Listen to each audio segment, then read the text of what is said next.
তবে জুলাই আমি আবারও বলি আশা সঞ্চারের মাস। মিথুনের কার্যত দীর্ঘদিনের একটা প্রবলেম, মিথুনের কার্যত দীর্ঘদিনের একটা সংকীর্ণতা থেকে মিথুনকে কিন্তু বের করে নিয়ে আসবে। বহু মিথুন রাশির জাতক জাতিকারা একটা দীর্ঘদিনের ক্লান্তির মধ্যে আছেন, একটা দীর্ঘদিনের এমন একটি ভাইবসের মধ্যে আছেন যে ভাইবস থেকে আপনি মোটেই বেরোতে পারছেন না।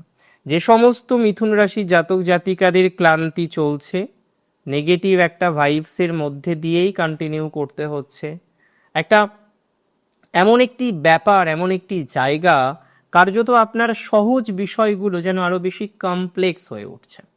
তাহলে সহজ ব্যাপার যাদের বেশি কমপ্লেক্স হয়ে যাচ্ছে, সহজ ম্যাটার যাদের আরো বেশি কমপ্লেক্স হয়ে যাচ্ছে, তাদের প্রোগ্রেসিভ জায়গা আসবেই। আমি বলে রাখি, সহজ বিষয়গুলো অতিরিক্ত কঠিন হবে না।